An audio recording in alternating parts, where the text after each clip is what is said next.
Welcome everybody. Welcome back to The Broke Investor. My name is Crypto Antonio. I love silver. Nothing you see here is financial advice. Please like and subscribe to the video and do your own research on any project, trade, investment, coin. Yeah. So the high cost of cheap credit. Right off the bat, I'm going to say that cheap credit is actually very good.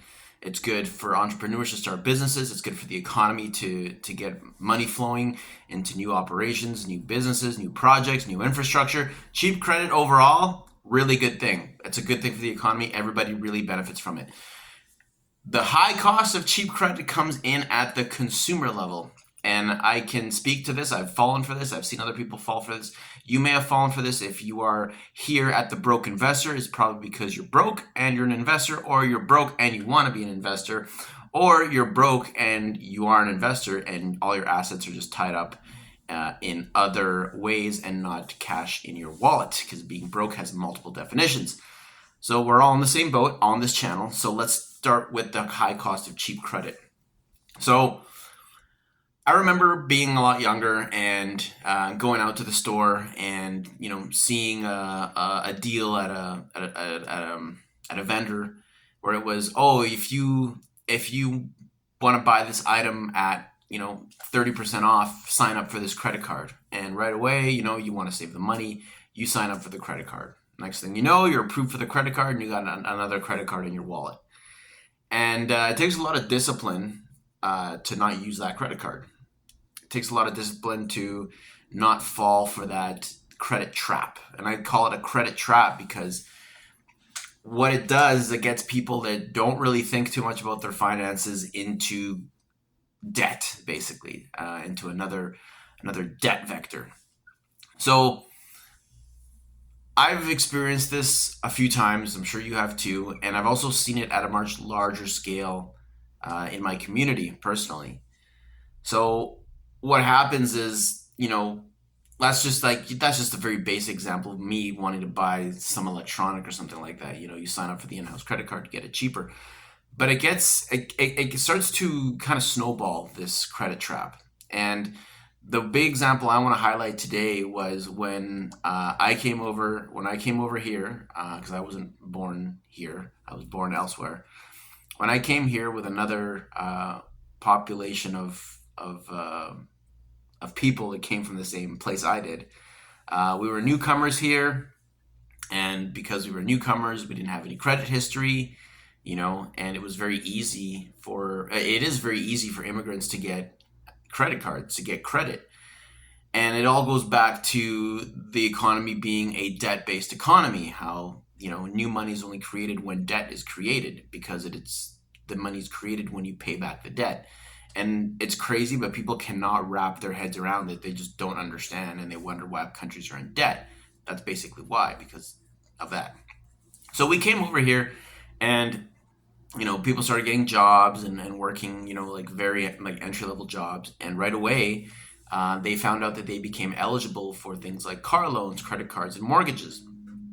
And so when you come over from a different country with a lower standard of living, and you come over to the West, or to the first world side of the West, these things seem very attractive, and there's this illusion of you're making it and you're worth something, and it's true, right? When you achieve a vehicle, when you achieve a home, when you achieve access to credit, you are capable of doing more with yourself than if you weren't, if you had to save every penny to put it into an asset.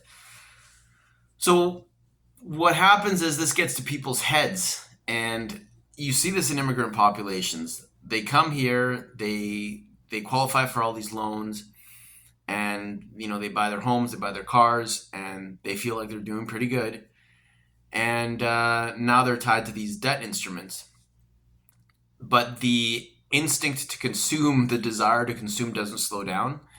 So after they buy the car and they buy the house, they want to get the better car, the better house. They want to remodel the house, or they want to, buy things that make them look like they are succeeding, surround themselves with material things, whether it's to fulfill an internal need or desire, or to project it onto other people to give some sort of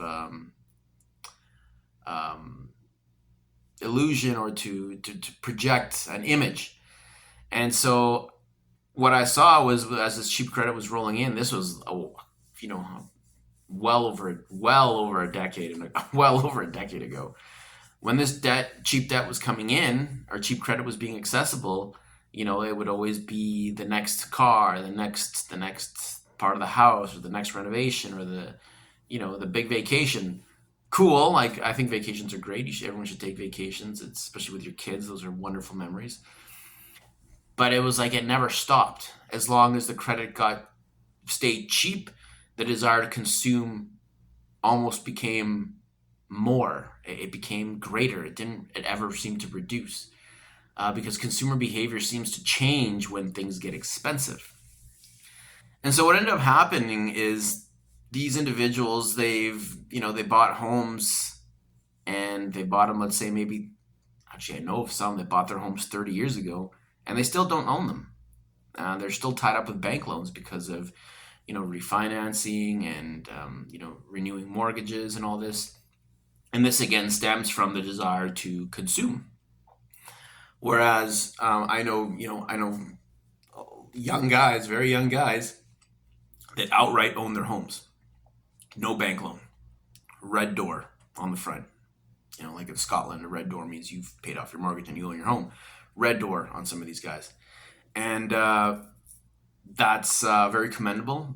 But I noticed that the people that signed up for the cheap credit continued to consume cheap credit until the cheap credit dried up. And then they had to borrow against assets that they had to maintain their quality of life or their style of living. And that's where the trap lies therein, is the inability to control the emotions and the impulse to consume. And this goes back to one of our other videos, which is the psychology of poverty and wealth. I'm not saying that you have to live in the scarcity mindset, that you're gonna live in your little shack and you're gonna save your pennies and one day you might buy a shack with a window. I'm saying that access to cheap credit to the undisciplined mind can lead to a lot of debt, and a lot of debt down the line, that multiplies 1,000-fold. And in this population I'm talking about, that I'm a part of, that came to my area here, the story seems to repeat itself over and over and over. We have people that come from humble beginnings, humble families, humble roots. They get here, they find cheap credit, they consume. They show off like they've are making much more than they are, and just getting by on credit payments. And it's to the point now, this population has been here anywhere between 20 to 40 years now, maybe 15 to 40 years maybe. And now it's all kind of catching up to them. There's people that basically live on credit, and their income is to pay for the minimum payment on that credit.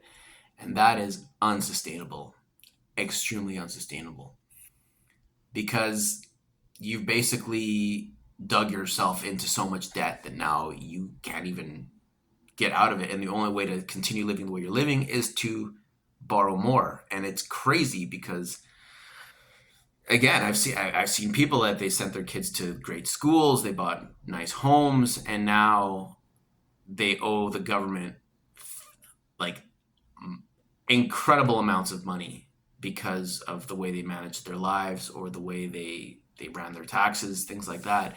And it all stemmed from the desire to consume, and for the desire to accumulate and use cheap credit. And that's basically the consumer trap. Because you can have another. I've seen this recently. We have another wave of a different immigration population coming here, and a lot of them, they come, they get their cheap credit, and then they start putting it towards infrastructure that they own. So businesses, things that are useful in the economy, they're hiring people. They're very smart with the credit, and they are going to prosper, and the people around them are prospering because of this discipline and this ability to limit consumption and focus on cash generating assets.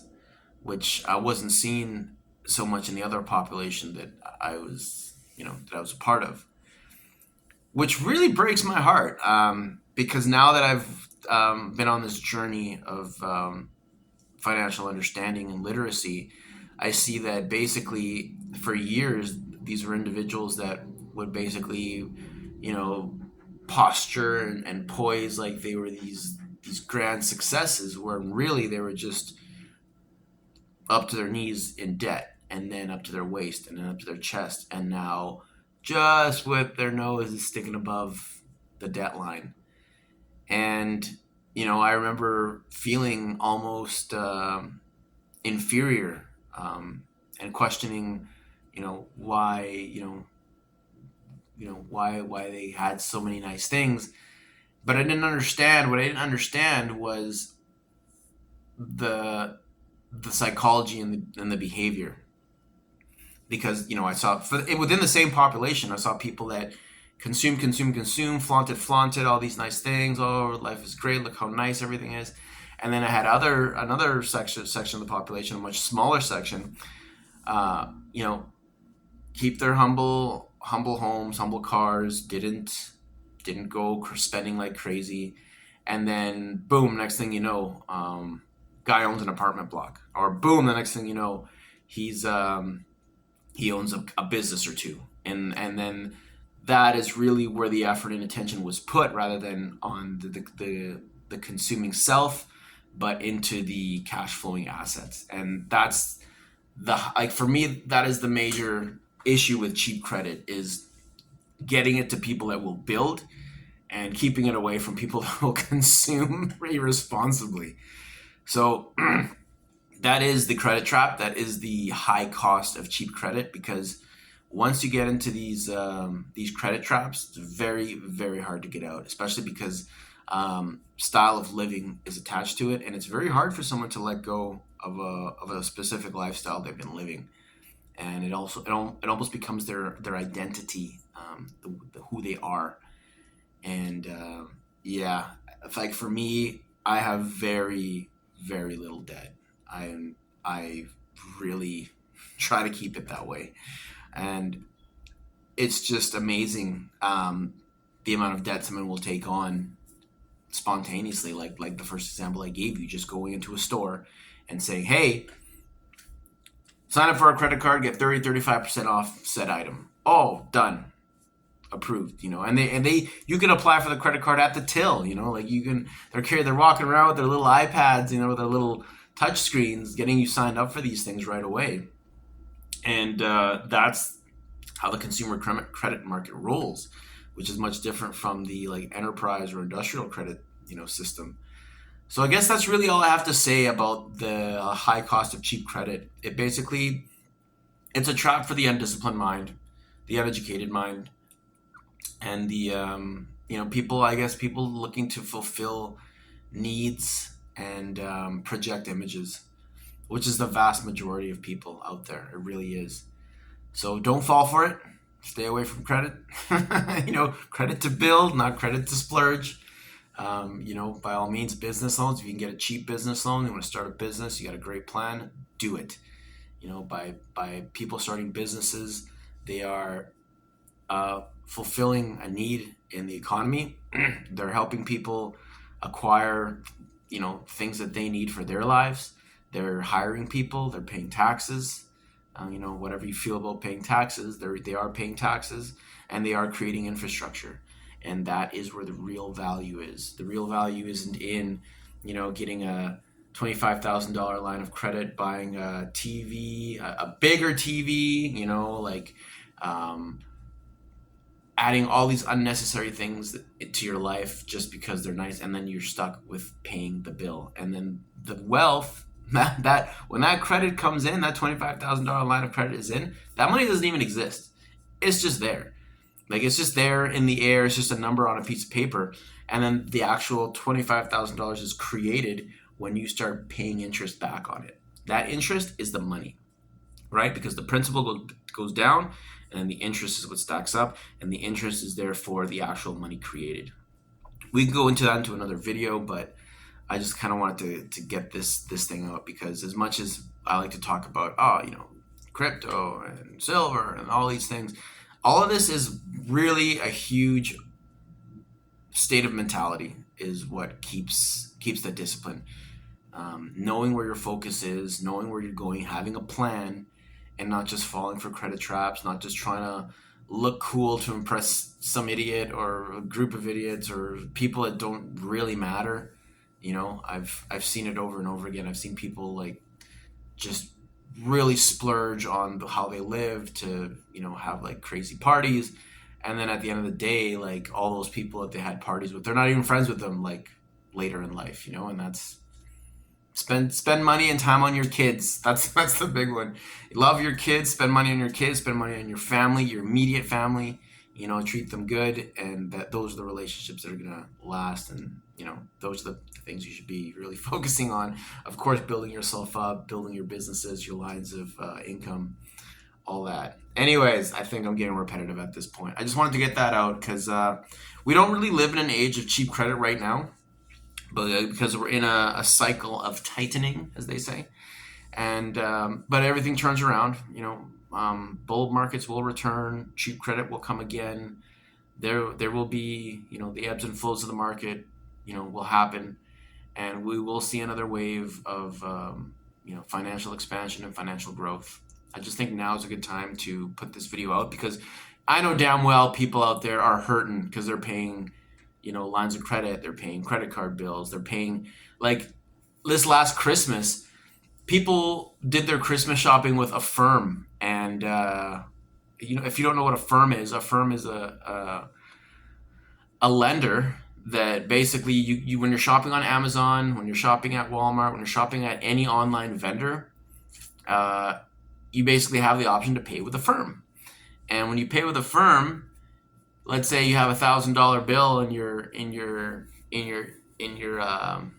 basket for your online shopping, or your cart, sorry, for your online shopping, and it's $1,000, and you can put it all on your credit card now, or you can pay with Affirm. And if you pay with Affirm, you have the option of doing 3, 6, 12, 18, 24 month tenure on your payback, and you only put down, let's say, 15% of that, and then you pay the rest of it over time at interest with no credit card. That, I think, is probably the newest credit product I've seen out there, because it's not a card and it's very easy to get approved. You don't really need a good credit score to get approved. Just because I've seen people that are terrible with money get approved for Affirm payments. So people are paying their Affirm, people are paying their banks, their lines of credit, their Visas, their MasterCards. They're not stacking silver and crypto or gold. And they're feeling it. So I think this is a good time for this video to come out. Anyways, my name is Crypto Antonio. I am the Broke Investor. Remember to like and subscribe to the video. If you made it this far, I want to thank you. I know I ramble a lot. I talk so much, but I think a lot of the things I say need to be said. And this channel is designed for the beginner, the person who's kind of lost and they know something's wrong with the system. They know something's wrong with the economy. They don't understand what. This is the place for them. So if you know somebody that would benefit from watching the videos of the Broke Investor, please give them a link, put it on your social media, and get the word out there for those individuals to learn with us. Okay? Thank you so much. Have yourself a great day. We'll catch you in the next one. And I'm gonna shave. I'll be shaved up. Like, I'm looking all like old and scruffy here, but I'm gonna polish up for you guys. All right? Take care. Have a good one.